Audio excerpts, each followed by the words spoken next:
And in the Polarity-Verse, in the love reality, in the new reality, we cannot co-create. We do not have the ability to co-create.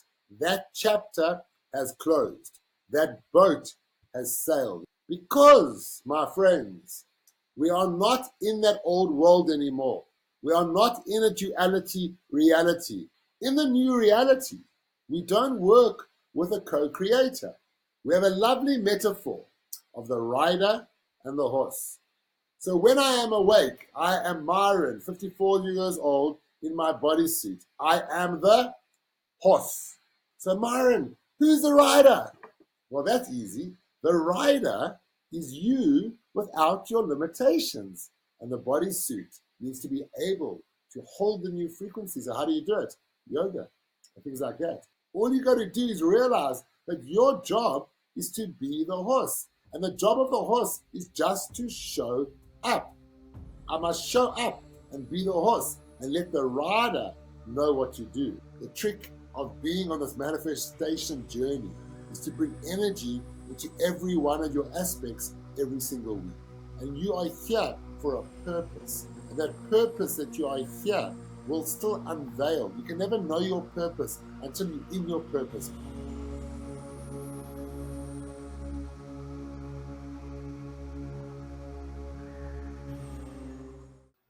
Greetings, seekers of ancient wisdom. Here find teachings to enter God's kingdom. Natural ways, that is what we uncover, to live life aligned, sister and brother. Today we talk about manifestation, the universal power of creation, available to all people in every nation. You want to learn? Stay on this station. Our teacher this session is Myron Krost. He found his way and knows about being lost. The mystery of our experience he has uncrossed. The art of manifesting he has mastered and bossed. If you want to know how to create, best sit still. Myron's gonna enlighten and you don't need no pill. Knowledge from the past, more than can meet your fill. Open your ears and hearts, sit, listen and chill. Myron, we're very excited to continue on our series of talks that we've had. This is the 4th episode now in our series. The first one is about the Merkaba, the Merkaba light body vehicle. The second, we spoke about your bodhisattva experience, the spiritual awakening, and you had to go walk about and find yourself. And the third episode was when you had come back from walkabout and you learned then about the Polarity-Verse, and you really enlightened us. So today we're very excited to get into the meat of things, and that is manifestation. So Myron, what does manifestation mean to you? So thank you, Deepak. So nice to be back with you on the podcast. We've been getting quite a lot of nice views. So viewers, if you've just hooked in here for this particular podcast, I would suggest that each podcast can be watched on its own because it's its own topic, but I would suggest that you go back and you watch Merkaba, and you watch Bodhisattva, and you watch the Polarity-Verse, and that will kind of put you in a better context for today's podcast. If you're watching today's podcast, please watch it, and then go back, and then possibly come back and watch it again, and then some of the topics we talk about will make a little bit more sense. Okay, so today we're going to be talking about manifestation. Now, what is it? What is a manifestation? It's a festival of manna, right? So in other words, we know the children of Israel moved out with Moses, and they had crossed the Red Sea, and the Red Sea came in and squashed all the Pharaoh and all his troops and anyone else who wasn't righteous. And these people crossed out of Egypt into the desert, and where were they going to get some food from? And one of the miracles of this particular story was that there was a manna fell from the sky, and the manna was this kind of white fluffy stuff, and when the manna fell, you could take this delicious manna and you could turn it into a food. And it was a food that was so interesting because it could actually taste like anything. It wasn't necessarily, it would taste differently to every single person. So it wasn't like that this was a food that would then, if you wanted chocolate cake, it would be chocolate cake. Or if you wanted it to be roast chicken, it'll be roast chicken. Or if you wanted to be stardust, it'll be stardust. But this was a food that ultimately to you tasted like the food you needed. So it's a manna. It was that was called manna.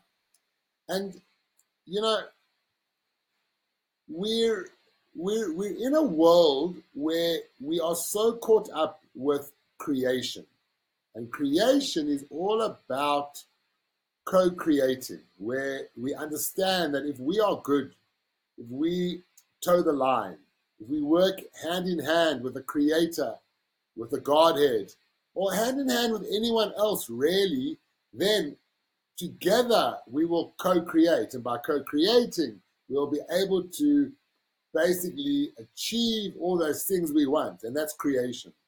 And we understand the terms of creation. It's kind of like, you know, God created the world in 7 days, and on day one, you know, in the darkness, he made light and what. So the minute we talk about creation, it's very much linking to an externalization of self, something outside of yourself. But the minute we work with a manifestation, it's something very different. It's not about an externalization of self. It's about an internalization of self. Now, to understand the difference, we must kind of get a bit of context between the old reality and the new reality. So for those of you who haven't watched, this is where you'll need to understand the last podcast where we spoke about the Duality-Verse that completed and moved into a Polarity-Verse or polarity reality, which, as far as I'm concerned, has just really begun. We're right at the cusp of the new reality, of the love reality, and we're right at the beginning, and this is what I call the Polarity-Verse. And in the Polarity-Verse, in the love reality, in the new reality, we cannot co-create. We do not have the ability to co-create. That chapter has closed. That boat has sailed. And you say, Myron, wow, what do you mean by that? We cannot co-create. That means if I pray, will my prayers not be answered? If I am good and I give charity, and if I repent, and will my prayers not be answered? Will I not be able to get what I need so badly after being such a pious individual? Well, kind of no. Sorry for you. That boat has sailed. It sailed. Wow, that's like a shock. You're sitting here listening to this podcast, watching this podcast, and I've just told you shock and horror. All this hard work you've been doing, you've been meditating, you've been doing yoga, you've been a better person, you've been staying away from toxins, you've been praying, you've been visualizing, you've been satsanging, you've been singing, you've been walking, you've been cold bathing, and all of a sudden you expect a co-creation. But what's going to happen? Zero, nada, nothing. You're going to be stuck. Why? Because, my friends, we are not in that old world anymore. We are not in a duality reality where the upward spiral equals love, where the downward spiral equals fear. In the new reality, the upward spiral is the upward spiral. The downward spiral is the downward spiral. And the upward spiral flows into the downward spiral. And the downward spiral flows into the upward spiral. So it's different. It's not the same. It's a whole new way of working. In the old reality, in the duality reality, the upward spiral equals love, and it caps, and it stays in a hemisphere, and it does not flow into the downward spiral. And the downward spiral equals fear, and it flows up, and it does not get into the upward spiral. Therefore, you get these two hemispheres that don't ever merge. And we know, I started today's conversation with creation. In the dark, there was light. That's where it began. The yin-yang is a white dot inside the black, a black dot inside the white. We understand that love and fear are two sides of the same coin. On the one side is a great love, on the other side is a great fear. We understand that. So therefore, if we are stuck in I don't know how many thousands of years, millennia and millennia and millennia, up to 10,000 years. We're stuck in an old reality. We're stuck in a reality of judgment. All of a sudden, this methodology, the way that the planet's supposed to be, the way that we are supposed to be on this rock, doesn't work. And all of a sudden, we're on the rock in a different way. And therefore, the only way to get ahead is to work with a creator, a externalization of what is God, an externalization. Some people say the universe will give me. Others will say JC, Jesus Christ will give me. Others will say Buddha will give me. Others will say God will give me in its various forms. Others will say Satan will give me. Others will say the government will give me. Others will say Big Brother will give me, or my family will give me. And all of that is about co-creation. All of that relies on another. It relies on you towing the line. It relies on you being there for the needy aspect of what is God. So you've got the different levels of what is God, and you go from God, the everything, and God, the nothing, to the Lord aspect, which is the S-O-N, the Son aspect of what is God. You have the needy God. The needy God is that God that needs you to do something. That is the God of duality. That is the God of creation. That is the God of co-creation. And that's how we've been living all these years. That's why religion sticks, because it works. If you create enough ideology, if you create enough elemental energy, elemental frequency, enough of that energy, and if you then say to someone, look, you don't have it, I have it, and I have access to it. If you toe the line, if you pay your charity, if you repent, if you take responsibility, we will then assist you. You will be assisted in this beautiful life, and that is called creation, right? That's the co-creation aspect. Now that's gone. So now you're stuck. What do? Well, it goes like this. In the new reality, we don't work with a co-creator. We have an understanding that we work with an aspect of God, which is what we call the Ein Sof. The Ein Sof is the highest level of God. And the Ein Sof is the highest level of God. And it's the level of God that we call the ineffable. It is where you can't know God and be God. If you're working with the Ein Sof frequency, the frequency of the highest level of what is God, you can't pray and expect an answer. You can't do certain things that used to work, because at that level, you need to be in order to be with what is God. You can't separate. The minute that you are trying to do something, you are then separating from the Godhead. And the minute you are separating from the Godhead, you are out of it. And that's when we fall into the lower levels of this beautiful understanding of what is God. So on the highest level of what is God, which is the Ein Sof level, which is what we use to understand the Polarity-Verse, we understand that you can't know God and be God. Therefore, I am here in a bodysuit. I wake up today in this wonderful bodysuit, and it's a lovely bodysuit. I'm a 54-year-old groomed bodysuit, and it works well on the planet. It knows what to do. It's a cold day, get the beanie on. It's a bodysuit. I understand what to do. And in this bodysuit that I have, I am limited by two things. And if I am limited by those two things, I cannot access the Godhead consciously. Because the one thing that limits me is time. And the second thing that limits me is space. So time and space, those two things will stop me from being able to access all that is God, because I'm limited. And we know that the minute that you go into sleep at night, or the minute you go into a deep meditation, 20 minutes, an hour can go like this. The minute you're having fun with your friends, or you watching an amazing movie or something, time goes like this. Because time is relative. Time is not real in the way we see it. Space is relative. So due to the understanding, if we are living in a new reality, and if we are limited by time and space. Therefore, we have no option to access the true creator energy. We can't do it. We are limited. We are like a limited, like we can't get to the true creative frequency. So what can we do? Well, this is where the beauty comes in. We can start to understand. I'm going to give you a little parable, or not a parable. I'm going to give you a metaphor.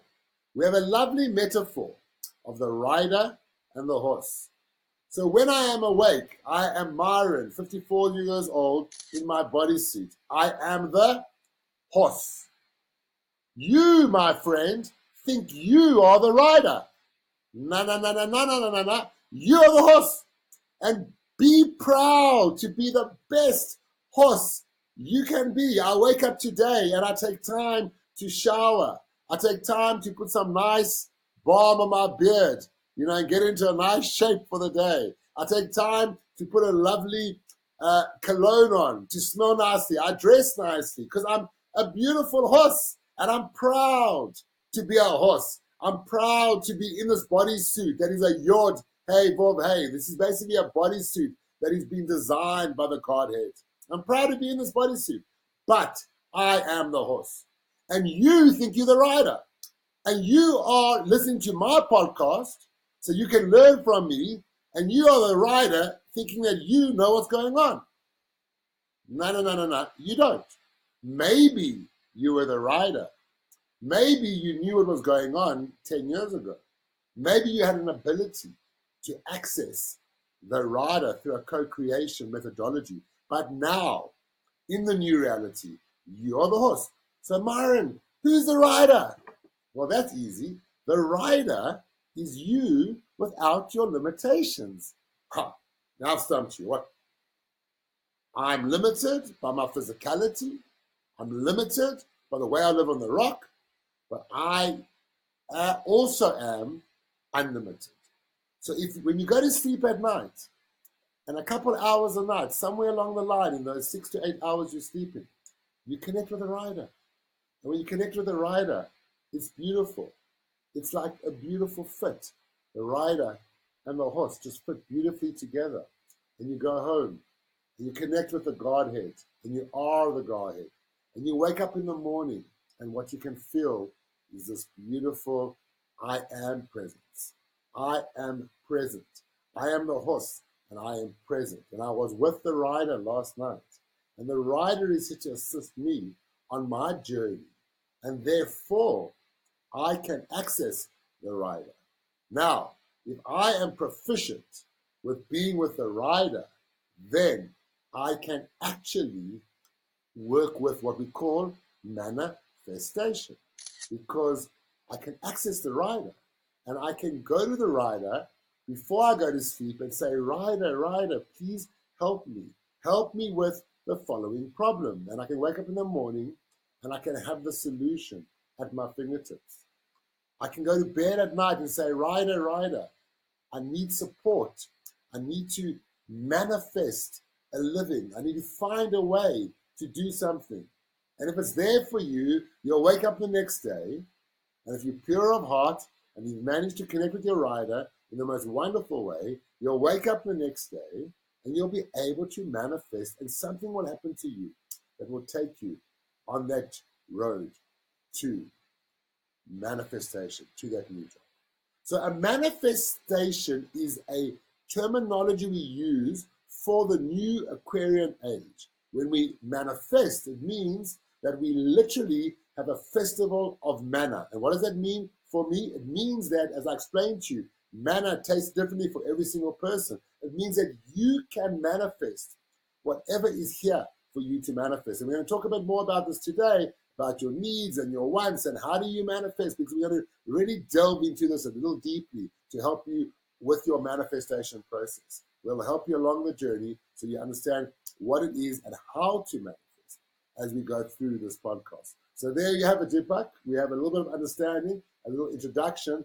So that was a really good background, because I never knew the word manifestation came from Festival of Manna. I obviously know the story from the Bible. It's quite a popular story. I think the Jewish people were hungry in the desert, like you mentioned, and then the stuff started falling from the sky, and they started cooking it and making it. It was given the name manna, and that's the link to manifestation. It's really beautiful that you've tied it back to that ancient story. Sorry, I can't say for sure. If you go out there, you won't necessarily find it. This is my link. This is the working of the brain of Myron, which coming through from my writer, which is where I've been given words to understand based on everything I've learned. I have knowledge, and that knowledge comes through, and I can say, well, and I've used that to teach many people about manifestation. Okay. Yeah, so that's even cooler that it's just a story, and it's a story that fits and it really makes sense to me, and I like how it's relevant today because of the different tastes that people had when they ate the manna. It tastes different for different people depending on what they wanted and their intent maybe and what they desired. So I'm really confused about this change of energies, and maybe you can help clarify that for me before we continue. So you're saying we're going into this polarity verse, and in this new polarity verse, co-creation is not going to be possible anymore because of just the way the energies are moving, and this, it just for me sounds a bit crazy. So you're saying meditation and yoga and these old techniques that people have been using for thousands of years are just not going to be effective anymore in this polarity verse. Okay, so let's understand it a bit more. Up until, let's say, 10 years ago, there very much was this co-creation energy. All the spiritual people out there will say to you, I'm doing this and I'm putting my intention out there, and the universe will deliver. Like the universe. Who's the universe? The universe is going to come. This thing called the universe is going to deliver. Well, a lot of the religious Jewish people, faith I belong to, they will say, when you say, how are you doing? They say, Baruch Hashem, I'm doing well. Thank God I'm doing well. Like it's, thank God I'm doing well. It's like God is helping me do well. And it's just this understanding that there's this, and it's very much a patriarchal energy, isn't it? Like God, the God of the lower level, it's not a lower level, but the God of the Lord, the term Lord, which is my Lord. We got in Christianity, we've got everything about the Lord's Prayer, and the translation of Lord in Hebrew is Adonai, Adonai, and Adonai is the energy we've been working with. So when we work with Kabbalah, we understand the attributes of what is God. We have these different attributes. And on the highest attributes, the Ein Sof, which I was talking about, when we come down, we have the Ein Sof, which is the highest attribute, which is the ineffable. And then we come down and we have the Elohim, which is the polarity, the all that is. So that's the Elohim. It's all the Godheads together, like so one God expressed in a multiple. We come down again, and we got God the Father, which is Hashem, which is very much the heavens, God the Father. Then we come down, and we got God the Mother, which is the Shekhinah, which a lot of the Christian New Age people call the Shekinah. There's no such thing as the Shekinah. Okay, there's no such thing as a Shekinah. Okay, guys, it's the Shekhinah. Shekhinah. The Shekhinah is the God the Mother energy, the female attribute. That will link to God the Father, God the Mother, and God the Son, or God the Father, Son, and the Holy Spirit. That links to all of that. And then you got the Adonai.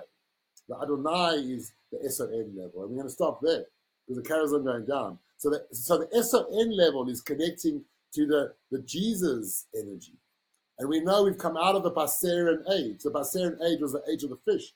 And the age of the fish began with Jesus, who was a Jewish prophet, who brought through a whole new consciousness onto the planet. What is that consciousness called? The Christ consciousness, the Christos. The Christ consciousness is a consciousness of the Lord, the consciousness of the SON, the sun, a new energy, a new frequency that changed us. Now we move. That's completed. That Christ consciousness is finished. Now we move into a new consciousness where we go back up. And we go right up to the top, the ineffable. We skip all the others. And we get to the understanding of the ineffable, which is really where you can't know God and be God. Now, at this point, what I'm saying I'm not saying meditation doesn't work. I'm not saying yoga doesn't work. I'm not saying prayer doesn't work.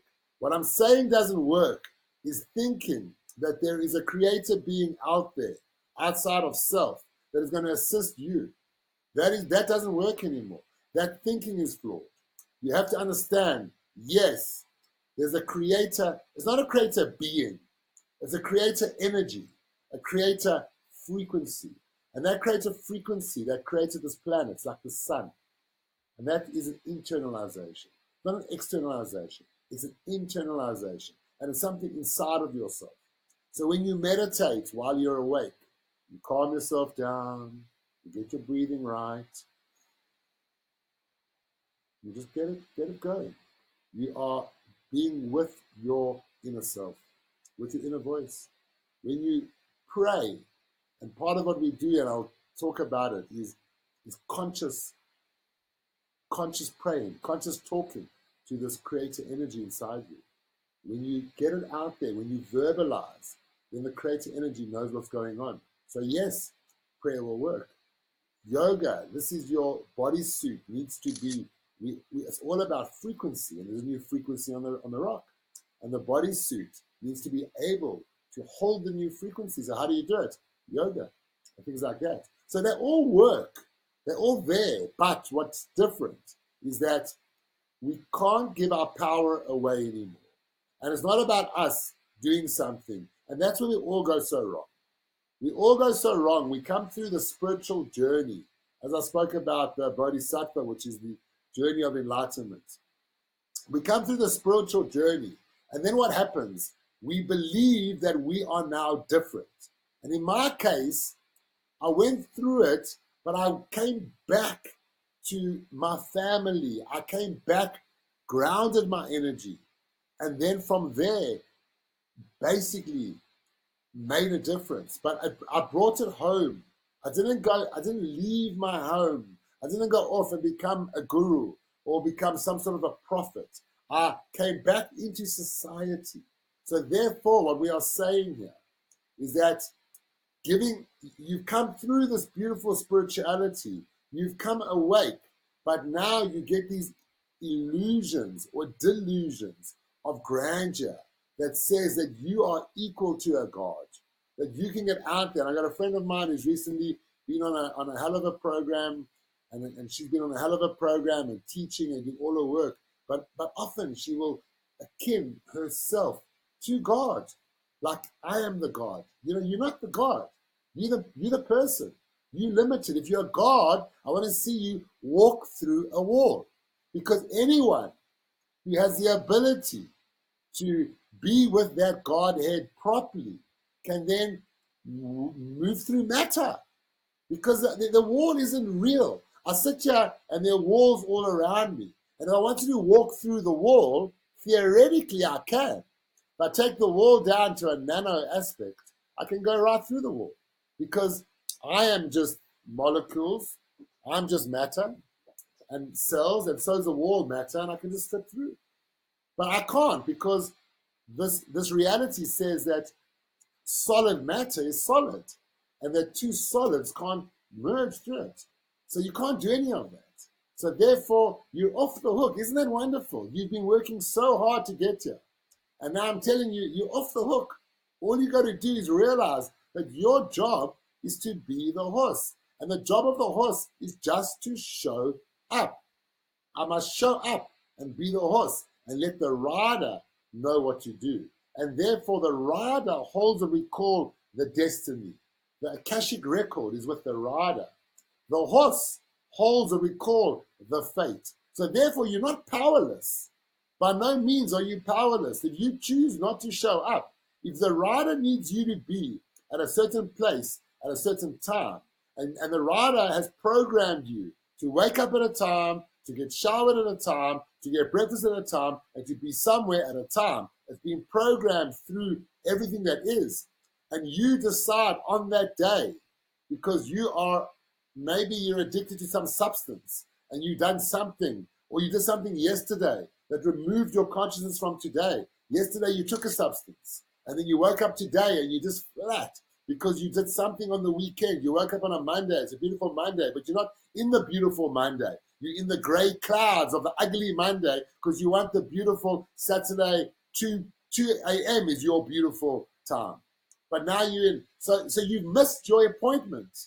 You didn't show up. Therefore, you can't manifest. And that is kind of the understanding of manifestation versus creation. The destiny is in the hands of the rider. And the rider is you without limitations. And the rider can access your destiny. And the rider can access your Akashic records. And the rider knows what's going on because the rider is not limited by time and space. You as the horse, you show up. You are limited by time and space. Therefore, you don't have any of that power.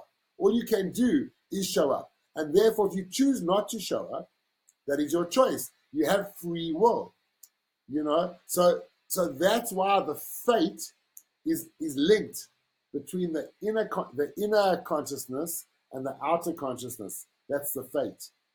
You know, the subconscious and the outer conscious together is the fate.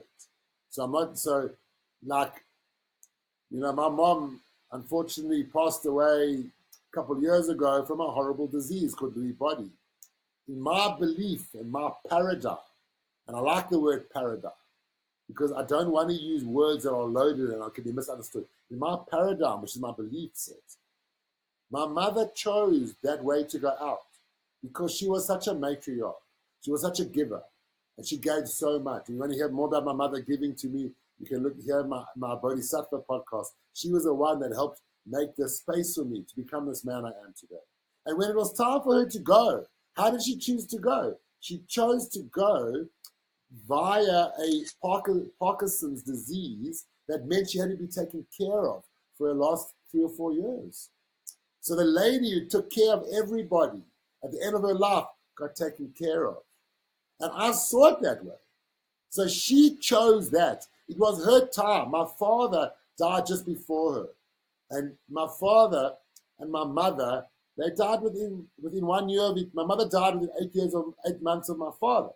So my father and my mother were a greatest love story. And part of my strength of character is the love my parents had for each other. And if you're out there raising children, the best thing you can do is make it work with your partner and build the right kind of marriage so that you can create a love story for your children. And love stories can be full of fighting. Love stories can be full of friction because the other side of love is fear. So we're not talking about nirvana. We're talking about reality. And my mother was going to leave with my father.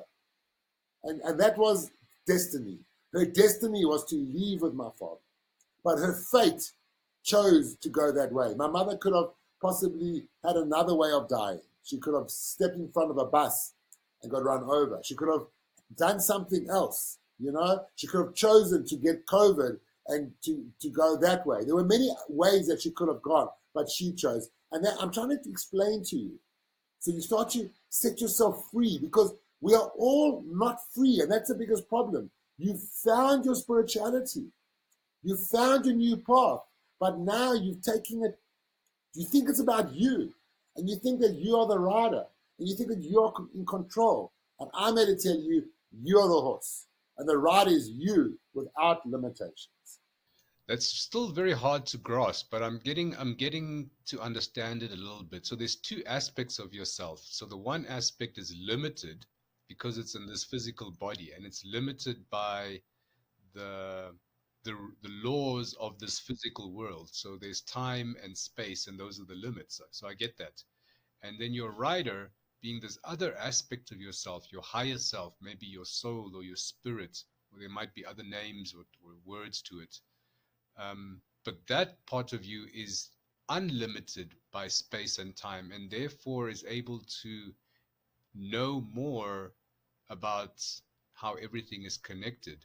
But you're saying the rider can now make appointments for you or make um, meetings for you that it's planning as part of your journey. How do you, as the horse, know what to do at these appointments? Because you rock up at these appointments and your rider's not there anymore. So okay, you rock up, you show up, and then how do you know what to do? How do you know how to navigate it properly. I guess this is something you grow and build and learn to trust your instincts and to use the skills you have. But I mean, really, you're showing up, but you're a horse without a rider when you show up, right? Okay, so, you know, when you're operating in a co-creation space, you used to working with the externalization of God. And whether it's a universal energy or whether it's a Godhead or whether it's a Buddha energy, it makes no difference. You're really used to this externalization. And when you're working with the internalization, it works differently. So first of all, you almost have to throw away the old way of working. And you have to transition into a new way of working. And you have to get the new system running. So if you think of it like this, the sun is the Godhead. And you are a planet. And you're going around the sun. And you're in orbit. And so when we think of our body, we like to think of our body, we either think of the physical body, we think of the mental body, we think of the emotional body or the gut. So we kind of, when you make a decision normally, we say, either I'm going to use my head to make the decision, I'm going to think about it, or I'm going to use my emotions to make the decision, I'm going to feel it out, or I'm going to use my gut to make decisions, which is my intuition.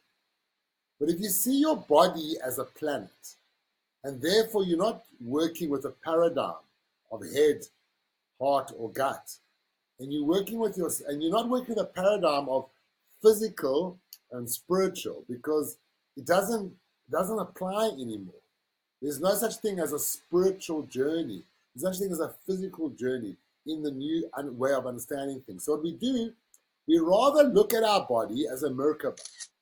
And the Merkaba is the energy vehicle. So we look at our body as a great big egg, an energy vehicle, and we look at our body like, often when I coach people and I take them through these programs, I explain to them, I said to them, you work for a company, and that company you work for has got CEO, it's got directors, it's got an executive, it's got managers, and it's got a line staff, with all the different levels.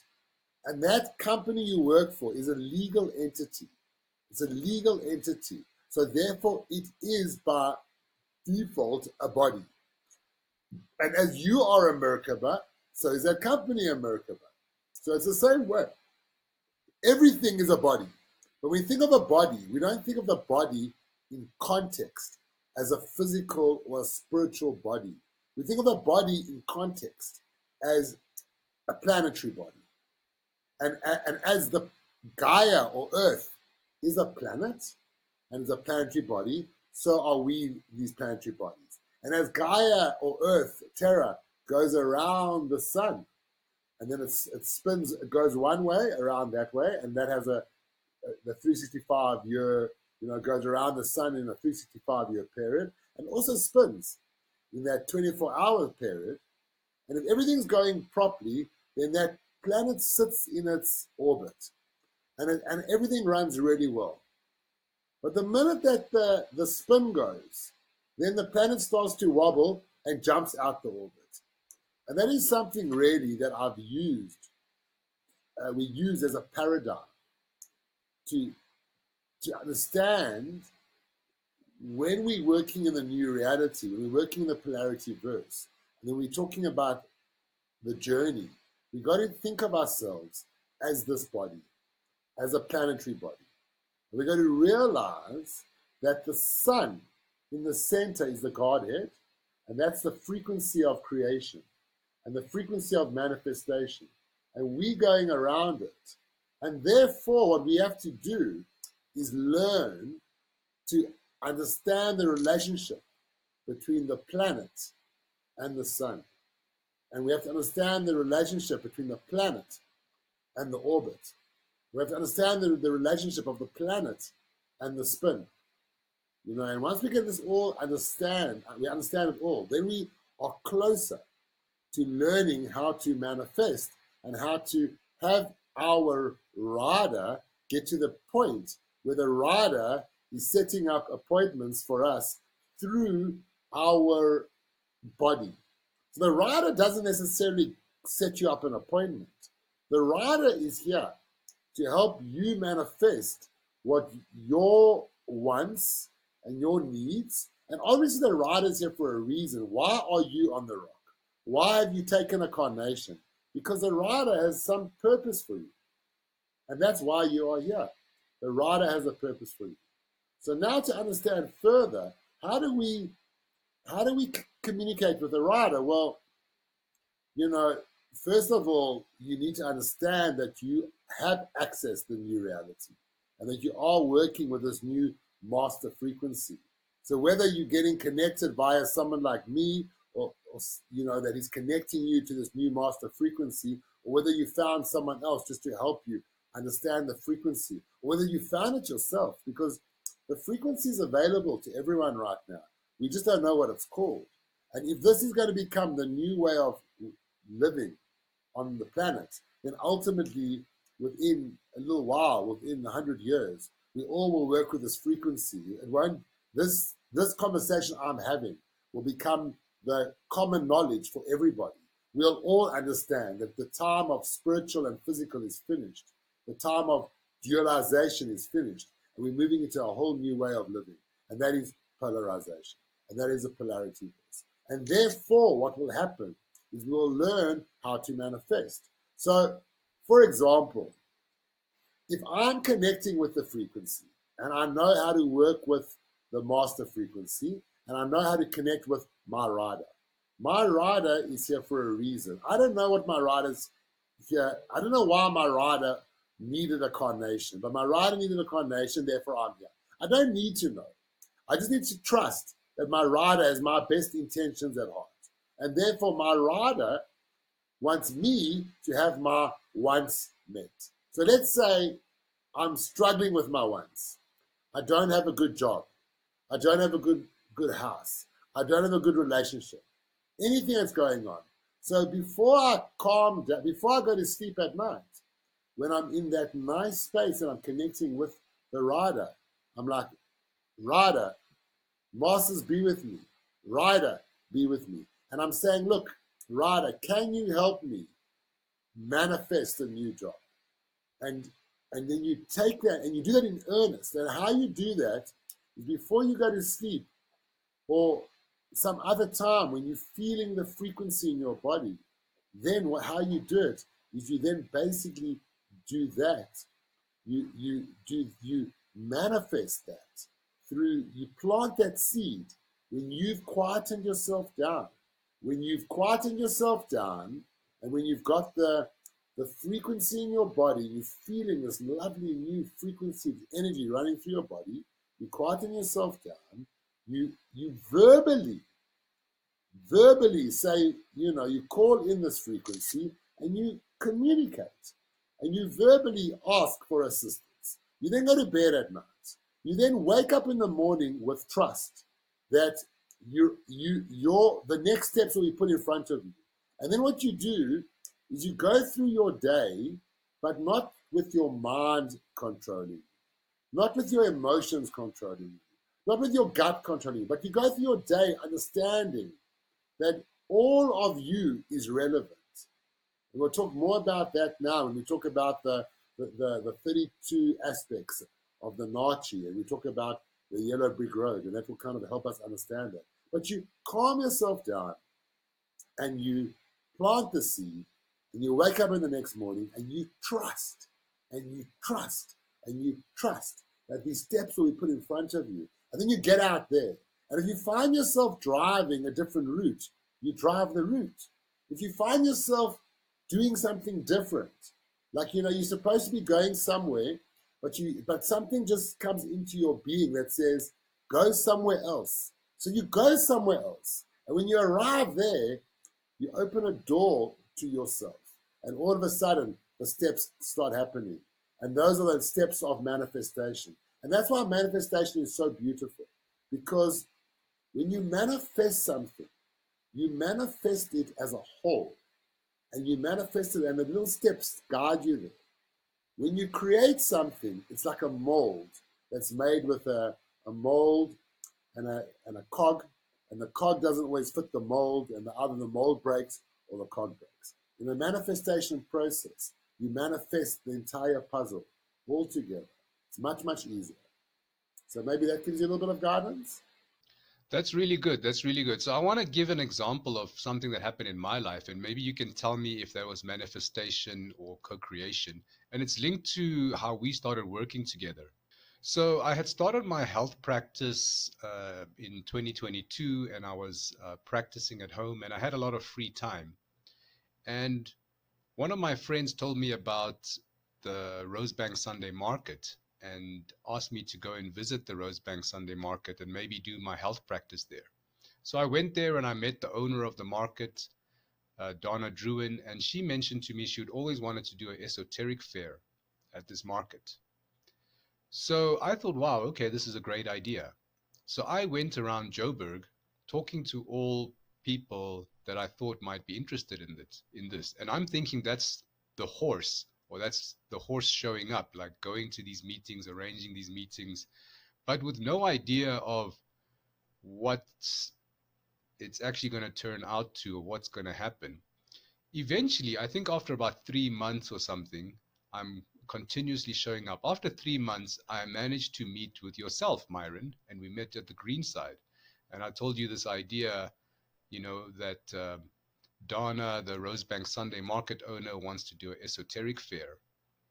And you immediately jumped on this idea and you said, no, we should definitely do this, but change it more into a wellness event. And anyway, that grew, and that was about 2 years ago. And now that whole concept has grown and grown and grown into something where we're potentially going to do more wellness hubs. We've got a whole wellness network of practitioners, and we've got ideas of events, and all these different things have come together. But isn't that a co-creation, or is that co-creation mixed with manifestation? And is that an example of the horse and the rider? Because I was just showing up with no idea, and then somehow things just landed and fell into place. That's exactly it. You've touched on it and you've created a great example for our viewers so they can really learn from this example. So firstly, there's an old adage that says um, like people often like come up with ideas, and then your idea, you like our ideas are like God's jokes almost. Like what we think of is so limited in what actually comes. So you know the if you are co-creating, then you really are taking the power to yourself, and you're saying it's my energy. I am I am in control of my life. I am both the rider and the horse when I am awake, and I will go out there and I will co-create and make something happen. But when you're co-creating, you often will start forcing something. So you go to Dana, and you, for example, need to expand yourself and meet new people within your healing modalities. So you go off to the road to move from market. You meet Dana, and she plants a seed and says, "Deepak, we're going to do a esoteric fair." And you've got this idea of an esoteric fair, and you get out there and you get on your horse and you ride around on your horse and you go to meetings, and then you come across me. And I'm like, no, no, no, no, no, Deepak. Esoteric is so done. It's like yesterday's business. Let's rather talk about wellness. Let's rather talk about something called the Wellness Hub. And something in you said, okay, something in you said, let's not hold on to my ideasology.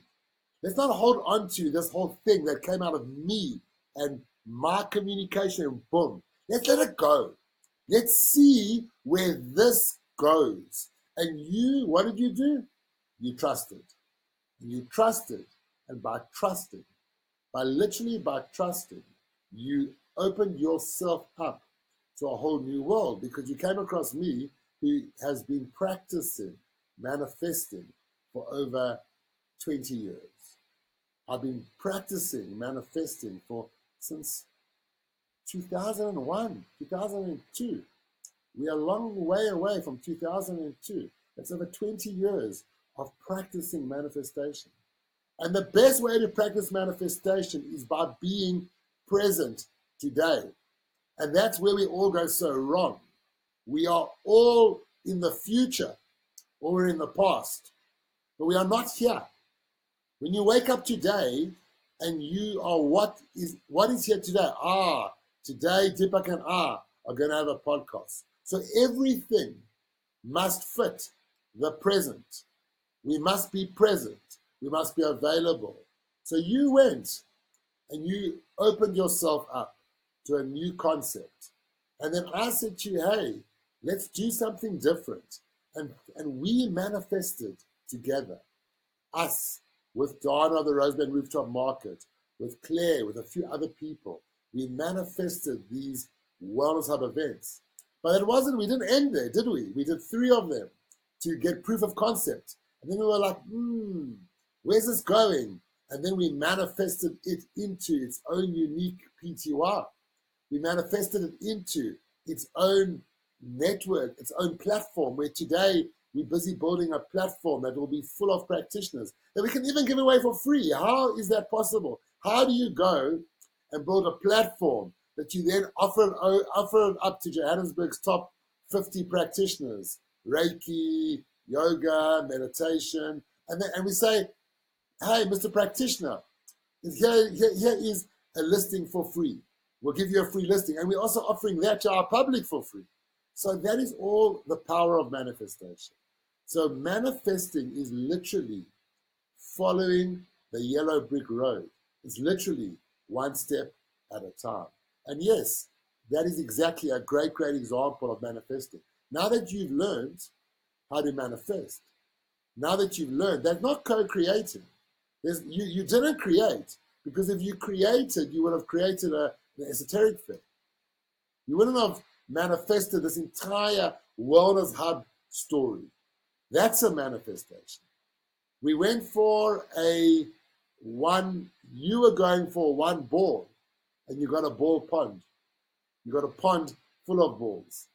And that's the manifestation. The manifestation is that we, as the horses, don't know the full extent of why we do things. But what we do have the power to do every day is to show up. So I think you touched on a very interesting point. So the one aspect is showing up, but the second aspect is being open, I guess, to the opportunity that may present itself when you show up, because you might go there with a preconceived idea. So like I went meeting you thinking we're going to do an esoteric fair, and that was my preconceived intention. That was what I was thinking I was trying to manifest, but I had to be open to a curveball and a new opportunity. So the two go hand in hand, isn't it? So maybe you can explain this yellow brick road a bit better, because I got this question because, and let's use this Wellness Hub example as well, because I had no idea what I was manifesting. It wasn't like a purposeful intent that, oh, I want to start doing wellness events and doing that. I had no clue. There was no intent or planning or manifestations where I'll tell the rider, hey, Mr. Rider, I want to do this.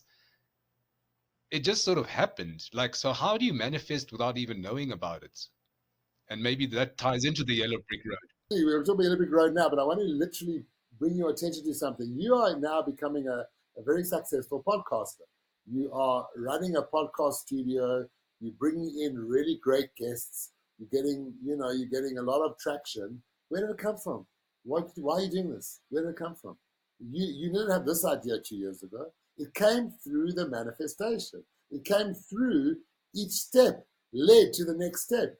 So that's the yellow brick road. You can't land up at the step where you are creating podcasts if you didn't go through the step of creating the Wellness Hub at the Rosebank Rooftop Market. And you couldn't have created the Rosebank Rooftop Market before you got to Dana. And you couldn't have got to Dana before you chose to jump out of your corporate job. So now you look back, aha. I call it the aha moment. I love the aha moment. It's like Pooh Bear. I mean, I love Pooh Bear. I've read Pooh Bear to all my children, and he's the most wonderful deistic character, this Buddha-like character called Pooh. And he has the aha moment, the aha. So, where did this aha moment come from for you? Where you like, aha, I'm going to do this podcast.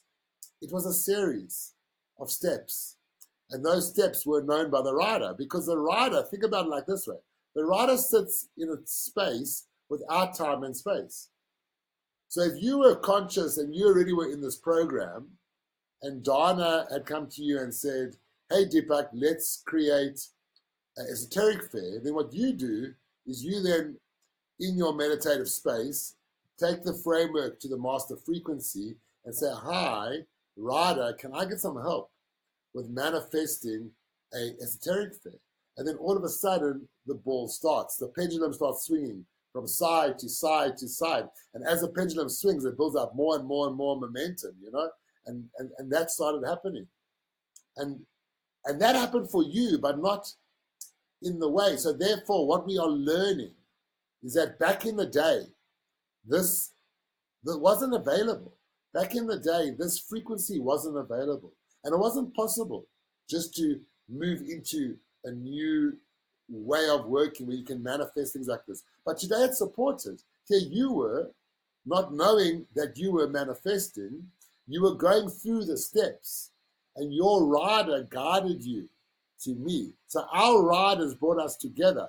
Now the difference is that when you came to me, I'm an expert on being with my rider, because I have one job to do every single day. What is that job? My job is to show up. And if I show up, my rider will support me in getting aligned.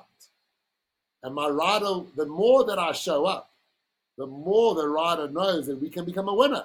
If the rider and the horse is galloping and starts to win those races, then the rider knows, wow, we're doing well. We can enter better races. We can get into a better race because we aligned. If you got on a horse, I don't think you've ever ridden a horse. Horses are really horrible creatures to ride. If you don't control that horse with a rock hard, the horse will take advantage. The horse is a huge, big animal. It's a brute of an animal that will stop and will eat flowers wherever it goes.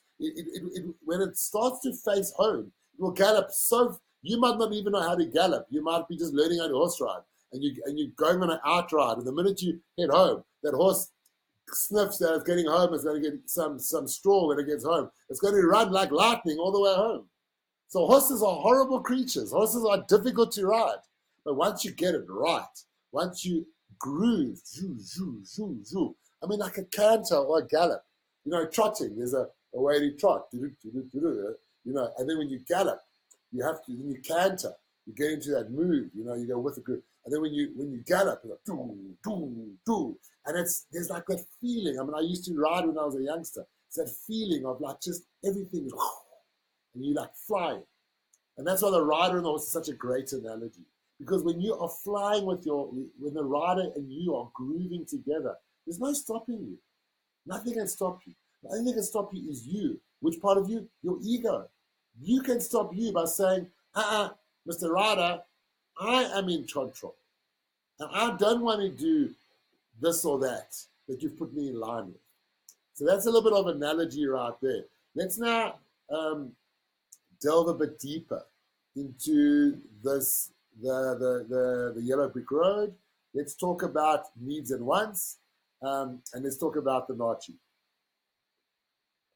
But we must start first of all with this concept of so once you move into new reality, you have to give it a go.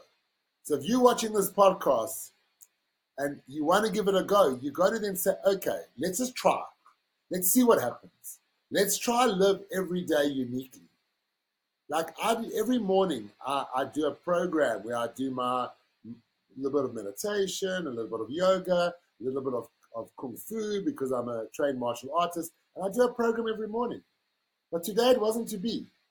Today I need to do other things this morning. So I didn't not do the other things because of the program. I rather stopped my program. I didn't do my program this morning because it wasn't important. Because I had a hard start with you, Deepak.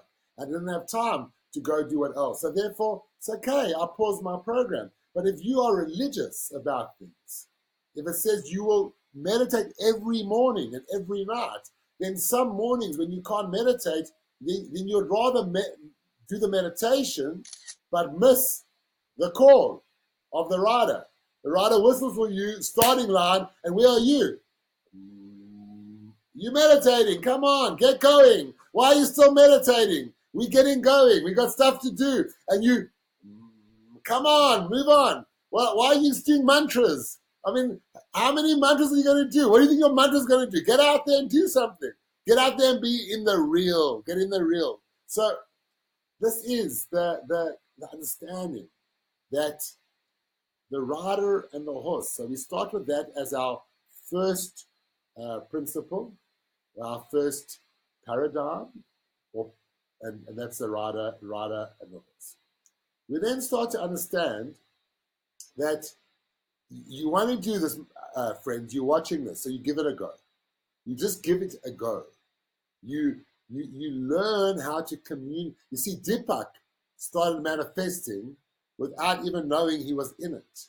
So therefore, you don't necessarily need to be switched on. You want to be switched on? Contact me. I'll switch you on like this. Very simple. You know, you want to be switched on, we'll switch you on. But let's say you already are on the program. So you can start. You can try. You can call in this master frequency. You can realize that you're moving the new reality. You can. So the first thing to acknowledge is that whenever you communicate with your rider, it must be aloud, not in your head. And all of us, when we pray, we don't pray aloud. We sing aloud communally. We do hymns aloud. We do satsang aloud. But we don't pray aloud. But we must pray aloud. You know what goes on in your brain? You've got so many aspects, all wanting to converse with your inner being, with your rider all the time. How does a rider know where to listen? Because each part of you is relevant. So the rider can't start to read your brain. So the rider needs you to talk to the rider, to verbalize the rider. And if you verbalize, then the rider can help you, because the rider, has the ability to work with that. So the first thing we need to understand, we must just start. Start, it means show up, be brave, show up, and start to work differently. You've got here. You don't necessarily need to do all the things you have been doing that got you here. You meditated, you did yoga, you prayed, you might have done plant-based medicine, you might have been on a shamanistic journey, you might have taken some substances that got you here. Whatever got you here, great, you're here. Now that you're here, seize the day, start. Step number 1, believe that you are the horse. Believe that you are limited by time and space. Understand you will not be using your head, your heart, and your gut anymore to make decisions. You will start to believe that you are a great big energy vehicle, that you are a great big egg, a great big vehicle, that you are called a Merkaba, that you put on your nano eyes. And when you start to see yourself, you don't see yourself in this three-dimensional fashion. You start to see yourself energetically. That's step number 1. Cool. Once you've got that down, now you're ready for step number 2. Start communicating today. Quieten yourself down before you go to bed. Breathe in, breathe out, calm yourself down, and call in this master frequency. Connect this master frequency to all that is God, not God. God, G-D, G-O-D, whatever. It's tainted by humans. It's tainted by duality. Forget about it. Rather understand that there is a beautiful frequency on this planet that allows a butterfly to start as a caterpillar, to become a butterfly. Butterflies live for one day. They're the happiest creatures in the world. They get out there and all they want to do is fly around for a day or 2 days or 3 days, lay some eggs and die. That's all they want to do in life, is be a butterfly for so short. Understand that this is the God energy. And when we want to refer to this energy, let's call it all that it is. All that it is. It's much better when we talk about all that it is than trying to, all that is the God energy or the God head. It's much better to separate the God frequency out of self and out of man. So the next thing is understand that you are part of this. And you already know you're part of this. Now call this in. Be with it. Name the master frequency as this is the name of the frequency. It's called the master frequency. Why? Because it's come from beings that are called the masters. If you want to know more about the masters, watch the Polarity-Verse podcast and you'll learn all about the masters. So this is the master frequency. Now call it in. Now that it's in your body, right? Now start to communicate. Now how do you do it? Well, we got what's called a want and what we call it a need. What is first? What is first are what we call needs. The rider needs you to have your needs met. This is the rider needs. The rider needs you to have your needs met. And therefore, if your needs are being met, then you can be there for the rider. Now think about it nicely. The rider has you as a racehorse. You have carnated, you've got to this point. You're a racehorse. You're a thoroughbred, beautiful. You're either a stallion or you're a mare. You're a beautiful racehorse. The rider needs you to have your needs met. What do you need as a horse? Well, you need a nice stable to live in. You need a nice paddock or field to run around. You need to be groomed at least every day. You want to be groomed. You need to be clothed when you're cold. When it's cold, you want to wear a little jacket. It's cold. You need friends. You need other horses around. A horse that's by itself is a horse that, you need other horses around. So what are these needs? You have a need for shelter. You have a need for warmth, security. You have a need for love. You have a need for companionship. So the rider wants you to have your needs met. So how do you get your needs met? You talk to the rider. So once you've quietened yourself down, once you've connected with the God's head, with all that it is, frequency that's inside you, once you're acknowledging that there's no such thing as a God outside of you anymore because you're in the new reality, there's only a God inside of you, then verbally, once you made the connection and you've got that master frequency, you're feeling that frequency, verbally ask to have your needs met. And then break your needs down. I need help with a job so that I can get money, so that I can get a new apartment. I need help to meet someone. I'm so lonely. Can you help me? I need to meet someone. These are your needs. Break your needs down.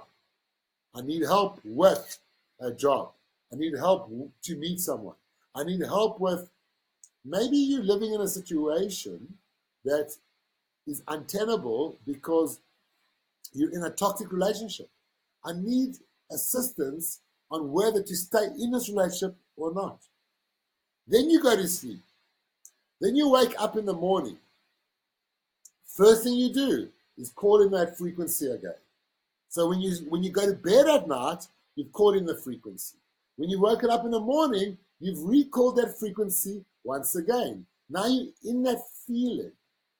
Now you know. Now you call that frequency in. Now you go and get dressed. And instead of getting dressed normally, by acknowledging that you are a Merkaba, that you are a huge energetic body, you go to the cupboard and say, body, what do you want to wear? And then your body grabs something it wants to wear. My body wants to wear this shirt today. I don't choose this shirt. My body loves this shirt, this jersey. It's really a comforting jersey. My body needs this jersey. I may look like a guru that I wear these hats, but my body likes it. My head likes it. It feels comforting. My body chose this. For 5 years, I only wore white. I couldn't wear anything else because my body chose it. Then I go to the fridge and I say, body, what do you want to eat? And I open up the fridge. And instead of my mind saying, I feel like scrambled eggs, you find yourself reaching for a pawpaw. And you find yourself cutting the pawpaw in half. And you find yourself reaching for the yogurt. And you put yogurt in the pawpaw. And you find yourself getting some granola. And you find yourself making a hole in the yogurt and putting the granola in the hole. Then you'll find yourself making a hole in the granola and putting the honey in the hole in the granola. And I mean, who does that? Who does that? What we do in modern day time is, what do I feel like? Oh, I'll have scrambled eggs. We don't go and let the body build what's called a pawpaw boat. This beautiful meal your body wants you to drink. You don't do that. So that is the body choosing. Cool, now it's time. Now you know you've got a schedule. Now, body, what way do you want to drive? There's always 3 ways to go everywhere. And the minute often when we're dreaming, we like dreaming, and then we drive in a direction and we think, oh, I should have gone left to the highway. I've gone right to the other on-ramp. There's 2 choices. Why did I do it? I'm so stupid. I'll turn around and go back. No, you did it. Maybe there was a hijacking. Maybe your body knew. The master knows what's going on. Your riders know what's going on. Maybe there was a hijacking over there. That's why you didn't go that way. That's why you went another way. So your body chooses that. Now, that's everything to do with wants. And step number 1, my friends, is get your wants taken care of. Once your wants are taken care of, then we can focus on what's called your needs. Now, the needs are different because the rider needs you to have once you got your needs taken care of, the needs taken care of, the rider needs you to have your needs taken care of. Now you can focus on your wants. Now, the wants are different because the rider doesn't need you to drive a Maserati. The rider doesn't need me to wear a pair of Jordans. The rider doesn't need me to go overseas. The rider needs me to take a break, go to the seaside. But if I choose where I go, that's not the rider. The rider doesn't care where I go. So I need, because I'm the horse. And as a horse, I like having my mane plaited. When you plait my mane, it feels really nice, plaiting my mane. I like that a lot. I like to have my beard trimmed so that I look nice as a horse with a nice trimmed beard. I like my paws. I like to have the rider has to make sure that I have my hooves on, right? But I like to have it shaven because it feels good when I get shaven. It feels better. I'd rather have it shaven, but I don't need it shaven. But what a lovely looking foot I've got. So needs verse 1. So how do we get the wants? Well, the first thing we have to find out is what is here for you. So the rider will help you get all your needs met. So step number 1 in manifestation is learn how to have your needs met. Step number 2 in manifestation is find out what's here for you within your wants. For example, I'm very particular about where I sleep. If I'm traveling on business or even on leisure, I can't really stay in a 2-star or 3-star hotel. I like a 4-star hotel because I'm particular about where I sleep. I have a roof tent. I'd rather sleep on my roof tent on my car than have to stay in the wrong kind of place. So I must find out, masters, is it here for me to stay in 4-star hotels? Yes, it's here for you to stay in 4-star hotels. So how do you know if something's here for you or not? So let's say you want something. I'll give you another example. I don't drive red cars. I love a red car. I really do love red cars. My daughter's got a red car that I love to drive. When I'm driving my red car, you'll see me on the road flying around in the red car because I can't control myself in a red car. I love a red car and I love to drive fast in a red car. I can't control myself. So it's not here for me to own a red car. Not here at all. Not doing it. Cannot do it. And I know it's not here for me. It's not here for me to jump out of an aeroplane. I would love to parachute. Never done it. Never going to do it. Can't even bungee jump. It's just not here for me. The very idea of putting my life, I'm here for a reason. The rider has me here on the reason. The rider doesn't want me jumping out of airplanes with a 20% chance that I'm going to die. A good friend of mine died falling out of an airplane. Jumped out of the airplane, parachute open, boom, splat. So it's not here for me. So therefore, how do you find out what's here for you?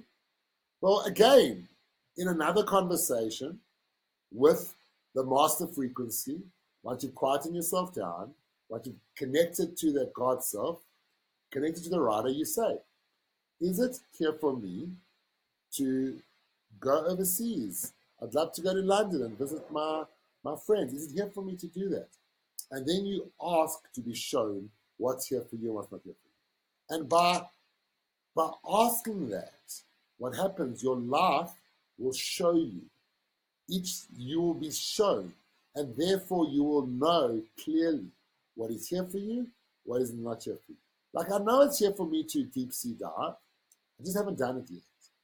I just haven't got around to it, but it's here. It's one of the things on my bucket list. I know it's here for me. I will do it. I'll get up there. I know it's here for me to climb Kilimanjaro.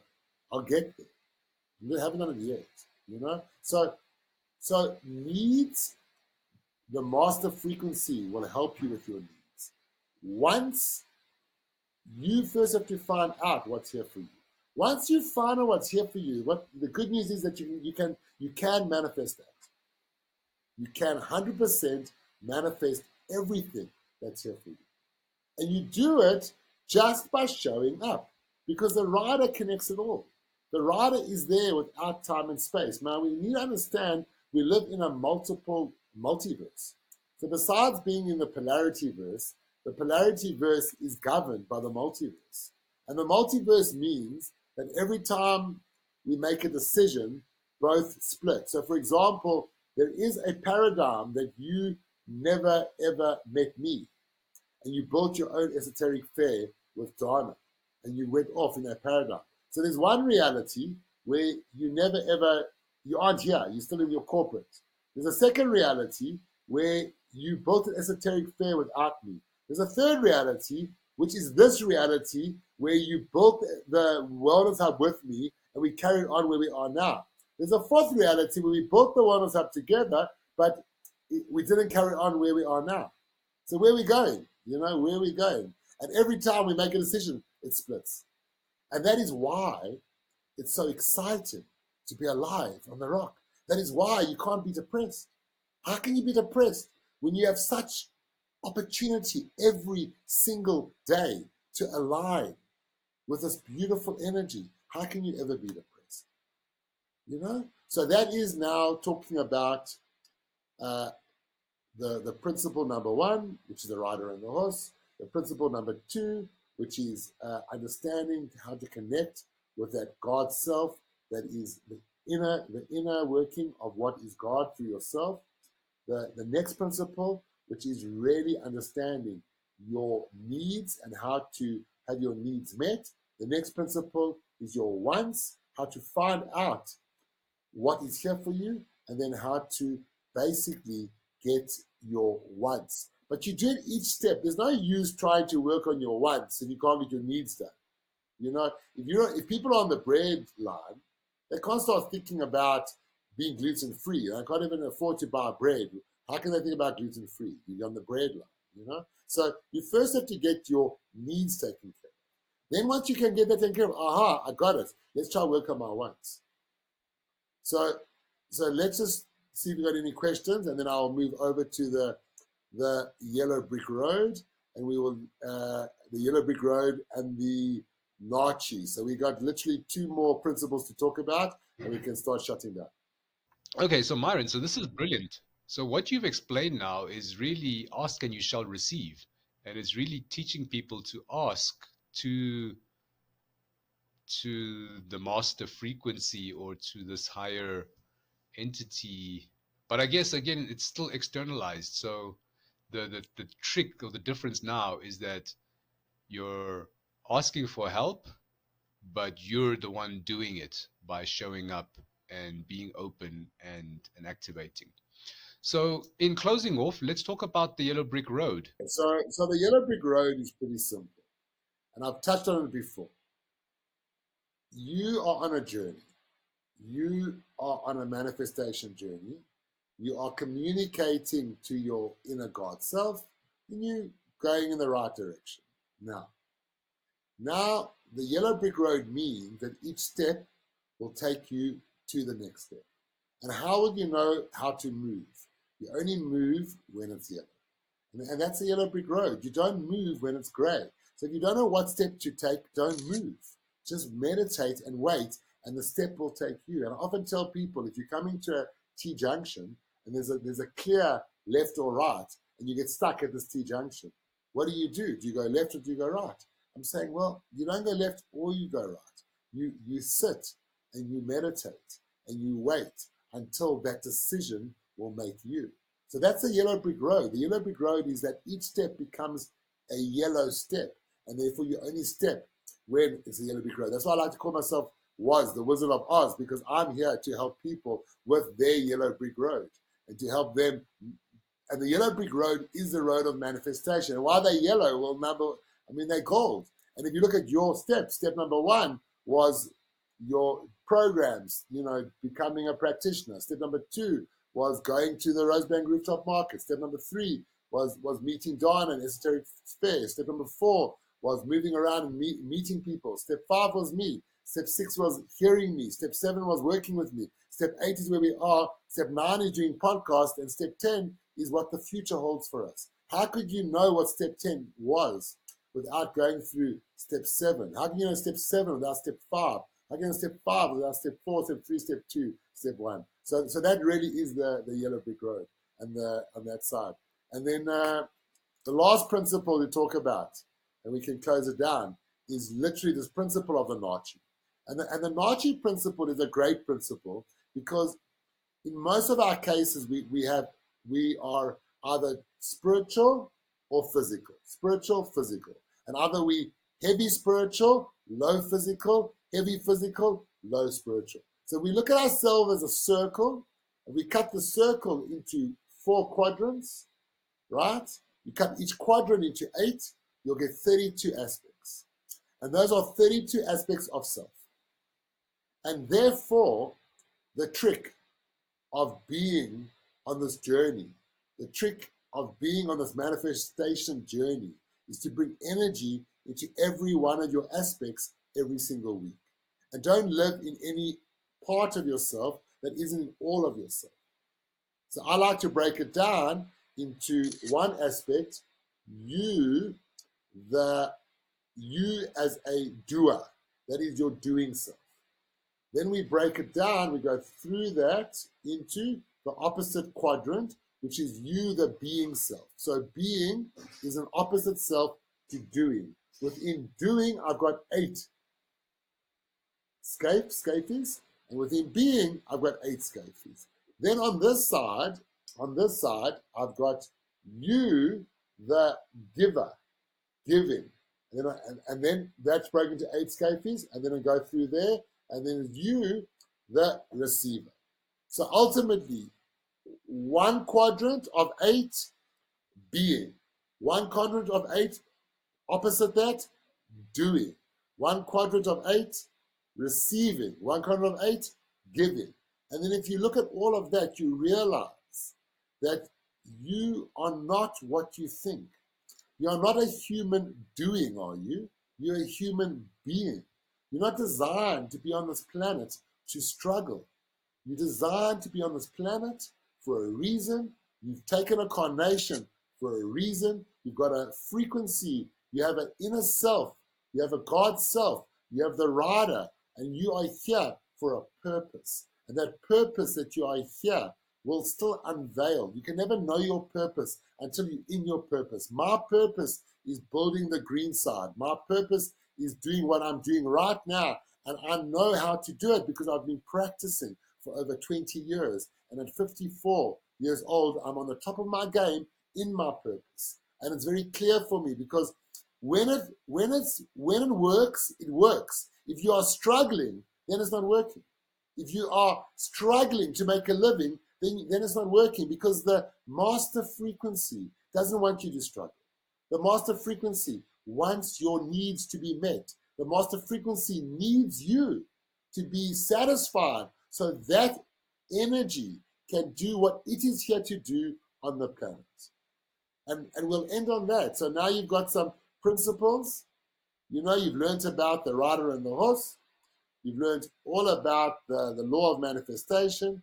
You've learned all about this, the understanding the God self through the inner God self and not the outer God self. And hopefully you'll take back your power from your priests and your rabbis and your imams and your teachers. You'll take your power back and say, this power belongs to me. I will show myself how to live. You then have got your needs and your wants. We focus first on your needs. We get your needs met. We then focus on our wants, what is here for us. Once you find out what's here for you, then you can go along with that and you can have that also manifested. Then we start to understand we have got the yellow brick road, that each step takes us to the next step. And then we understand that we have got what we call the Nachi, which is ultimately all the scapes that make you up.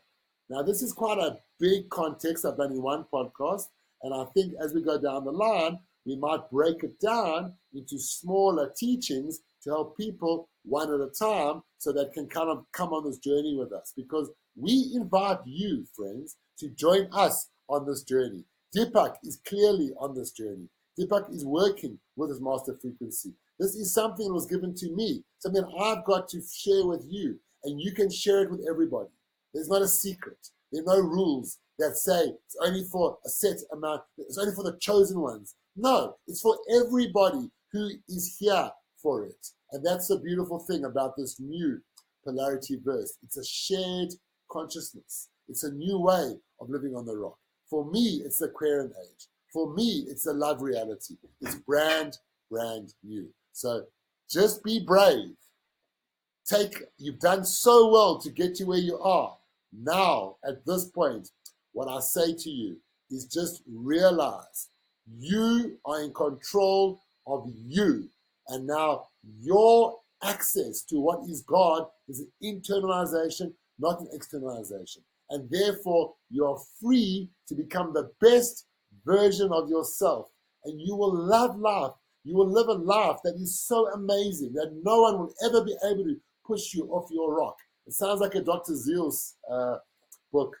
It is a Dr. Zeus book. Namaste, and thank you so much, Deepak, for another awesome podcast. Myron, that was really brilliant, and I really hope people can appreciate the power that we all have within us. And it's really just taking it back and understanding the relationship between our physical self and our higher self, or which you call the rider and the horse, and just showing up, understanding the different parts of ourselves. So it's really possible. It's not very complex. It might be difficult to always show up, but it's actually simple stuff to understand once you've explained it in this layman terms. And I think the message for me is that stop thinking too much and just show up and be open. And that really is the answer, I feel. Myron, we look forward to the next episode. I'm sure it's going to be as interesting and as exciting and as insightful as this one. So till then, ciao for now.